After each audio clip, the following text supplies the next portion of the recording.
Getting your HVAC system ready for warmer weather is very important. It's important for your indoor air quality. Professional HVAC technician is the key to the longevity of your HVAC system, but you have to do something else too. First, replace the furnace filter, and we recommend changing it filter every 90 days. Second, install new batteries and smoke alarm and carbon monoxide detectors. It should be done annually. Third, remove debris and gunk from the top and exterior parts of your outdoor air conditioning units. Fourth, schedule the air conditioning inspections.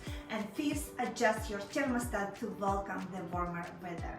If you have a smart thermostat, you will enjoy the energy saving through the scheduling.